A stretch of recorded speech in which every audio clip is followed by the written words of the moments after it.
Hello everyone, my name is Nikhil and I welcome you all to my YouTube channel Learn with Nick. So today's video is all about the mistakes which we have to avoid when we are appearing for the TISNET 2023 exam.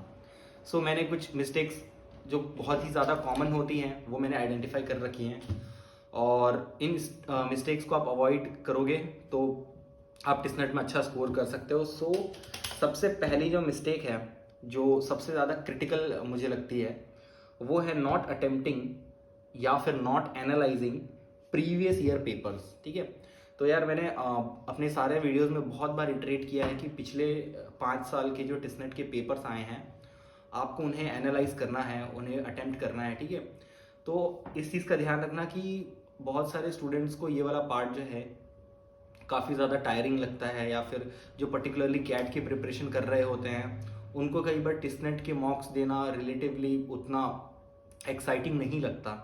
तो like I will suggest you कि just swallow it as a bitter pill और 5 years के टिस्नेट के papers आप attempt करो. और attempt में भी जो पहला प्रायोरिटी आपको देना है वो देना है कि उसे टेस्ट फॉर्मेट में ही अटेम्प्ट किया जाए. अगर आपके पास प्रीवियस ईयर के क्वेश्चंस का PDF है तो आप उसको टाइमर लगा करके या तो सॉल्व करो या फिर बहुत सारी वेबसाइट्स हैं जो इन्हीं पास्ट ईयर के पेपर्स को टेस्ट फॉर्मेट में अवेलेबल कराती हैं. तो आप उनको उस टेस्ट फॉर्मेट में ही अटेम्प्ट करो और देखो कि आपका क्या स्कोर आ रहा है. ठीक है, अब यहाँ एक चीज़ का ध्यान रखना कि जब हम प्रीवियस ईयर्स के पेपर्स देंगे तो आपका जो मैथ्स और इंग्लिश वाला जो सेक्शन है वो तो आपको एक ट्रू पिक्चर पोर्ट्रे करेगा काइंड ऑफ कि अगर आप उस ईयर उस एग्जाम में बैठे होते तो आप कितना स्कोर करते. बट जो जीके वाला सेक्शन है क्योंकि उसमें करंट अफेयर्स और स्टैटिक दोनों का पार्ट रहता है तो आप करंट अफेयर्स वाले क्वेश्चंस में भी ना अटेम्प्ट कर पाओ.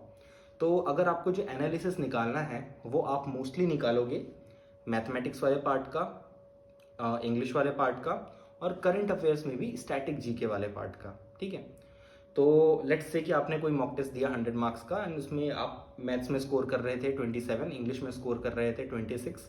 इसका मतलब आप रिलेटिवली बेटर पोजीशन पे हैं इंग्लिश और मैथ्स में. एंड लेट्स से आपने जीके में स्कोर कर लिया 20, तो उससे डिसहार्टन नहीं होना है क्योंकि आपका करंट अफेयर्स वाला पार्ट जो आप इस साल बना पाओगे हो सकता है वो उसमें ना सॉल्व हो पाया हो. ठीक है, आई होप ये अब आपको समझ में आ गया. दूसरा जो इम्पॉर्टेंट या फिर ध्यान देने वाली चीज़ है, जो मिस्टेक है, वो जीके सेक्शन को लाइटली ले लेते हैं बहुत सारे लोग. ठीक है, अब जो मेनली जो कैट एस्पायरेंट्स होते हैं जो ईयर अलॉन्ग कैट की प्रिपरेशन कर रहे होते हैं तो कई बार उन्हें जीके पढ़ने का उतना मन नहीं कर रहा होता है. तो वो सोचते हैं कि यार इंग्लिश और मैथ्स में ही हम अच्छा स्कोर कर लेंगे. बट अगर आप केयरफुल एग्जाम को स्टडी करोगे तो 40% जो पार्ट है वो जीके का है. तो जीके सेक्शन को लाइटली बिल्कुल नहीं लेना है. ठीक है, इसका ये मतलब भी नहीं है कि जीके सेक्शन को देख करके डिसहार्टन हो जाना है. बट जीके सेक्शन के लिए प्रॉपर स्ट्रैटेजी से पढ़ना है. मैंने अपने प्रीवियस वीडियो में एक वीडियो बनाया high impact chop topics for GK. उस वीडियो की हेल्प से आप इंपॉर्टेंट टॉपिक्स आइडेंटिफाई कर सकते हो और फिर उस तरीके से आप जीके को अप्रोच कर सकते हो. ठीक है, थर्ड जो इंपॉर्टेंट चीज़ है वो ये है कि confusion cause by multiple sources. ठीक है, अब देखो होता क्या है क्योंकि सबके अपने सोर्सेस हैं. कोई लूसेंट फॉलो कर रहा होता है, कोई मनोहर पांडे की जीके फॉलो कर रहा होता है. तो यहाँ पर ऐसे में बच्चों को कन्फ्यूजन बहुत हो जाता है कि कौन सा सोर्स फॉलो करें और उस कन्फ्यूजन के कारण बहुत सारे स्टूडेंट्स मल्टीपल सोर्सेस परचेज कर लेते हैं और फिर वो कन्फ्यूज हो जाते हैं या फिर वो दोनों में से ही किसी भी सोर्स को अच्छे से नहीं पढ़ पाते. ठीक है, तो मेरा रिकमेंडेशन ये रहेगा कि अपने सोर्सेस बहुत ज़्यादा प्रीसाइज रखिए और उन्हीं को बार बार रिवाइज करिए. तो ये तो थी तीसरी मिस्टेक. चौथी जो होती है वो होती है non optimized way of attempting exam. ठीक है, मैं सोच रहा था अटेम्प्टिंग एग्जाम पे एक सेपरेट वीडियो बनाया जाए बट स्टिल मैं यहाँ पर भी आपको एक थोड़ा सा रफली बता देता हूँ. नॉन ऑप्टिमाइज्ड वे क्या होता है.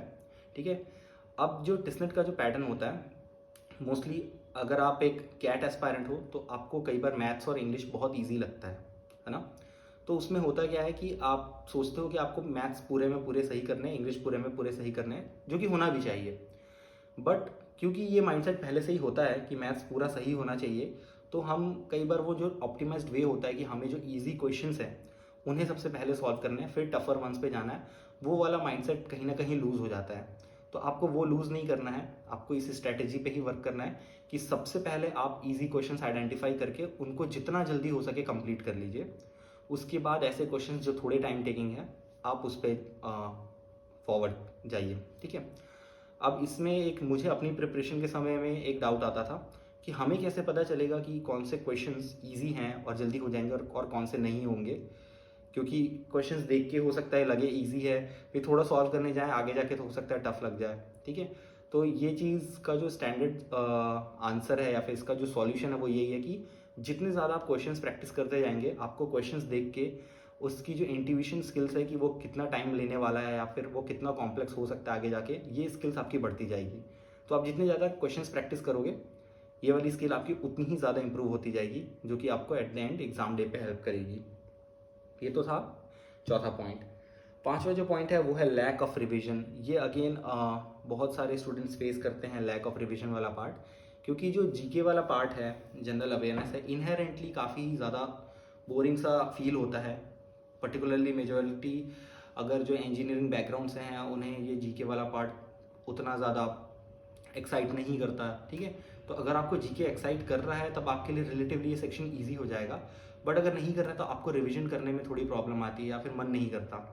तो यहाँ पर इस चीज़ को भी ओवरकम करना है कि रिविजन का लैक ना हो, हमें बार बार रिविजन करना है। मैंने अपने प्रीवियस वीडियोस में बताया भी है कि जो सोर्सेस हैं उनको एटलीस्ट आपको 10 टाइम्स, अगर मंथली पीडीएफ्स आप फॉलो कर रहे हो तो you should have to revise them at least 10 times before your final D day, ठीक है। तो आपको रिविजन में बिल्कुल भी कमी नहीं करनी है। और जो लास्ट पॉइंट है वो आई होप दिख रहा होगा, लास्ट पॉइंट है not giving mock test slash quizzes, ठीक है। तो अपनी प्रिपरेशन को टेस्ट करने के लिए मॉक टेस्ट और क्विजेस रेगुलर देते रहना चाहिए, ठीक है। क्विजेस देने से क्या होता है, मैं आपको एक बहुत अच्छा एग्जांपल या फिर एक टिप देना चाहूँगा कि हमारा जो ब्रेन है, जब हम किसी चीज़ को रीड करते हैं तो हो सकता है कई बार हम अटेंशन लूज कर जाएं और वो हम उसे पैसिवली रीड कर लें, बट जब भी आप किसी क्वेश्चन को सॉल्व करते हो तब आपका ब्रेन हमेशा एक्टिव मोड में रहता है, यानी कि वो इन्फॉर्मेशन हंट कर रहा होता है। तो उस समय अगर आप उसे आंसर दोगे तो वो बहुत ज़्यादा देर तक उस चीज़ को रिटेन करता है। ये रिसर्च बैक्ड स्टडी है, आप इसको फॉलो कर सकते हो कि अगर आप MCQ सॉल्व करके किसी चीज़ को, आपने लेट्स से कि कोई एक एग्ज़ाम दिया, आपने खुद भी एक्सपीरियंस किया होगा ये चीज़ कि जब हम एग्ज़ाम दे देते हैं और फिर आकर के हमें ऐसे फील होता है कि अरे यार ये क्वेश्चन मेरा गलत हो गया था, तो वो कई महीनों तक याद रह जाता है कि हाँ इस क्वेश्चन का आंसर ये है या फिर इस टॉपिक का ये पर्टिकुलर कीवर्ड है। वैसे ही जितने ज़्यादा आप क्विजेस देते हो उतना ज़्यादा आप एक्टिव लर्निंग कर रहे होते हो, उतनी ही ज़्यादा आपकी रिटेंशन पावर बढ़ती है। सो ये एक टिप मैं देना चाहूँगा। सो ये तो थे जो 6 मिस्टेक्स मुझे लगी, ठीक है। होपफुली अगर आगे और भी कुछ इसमें इनपुट्स होते हैं तो मैं एक सेपरेट वीडियो बना दूंगा इस पर। I hope this video has helped you. If you like the channel and if you are finding some value from it, please subscribe to it and share it with your friends. I'll see you all in my next video. Have a great day. Bye bye.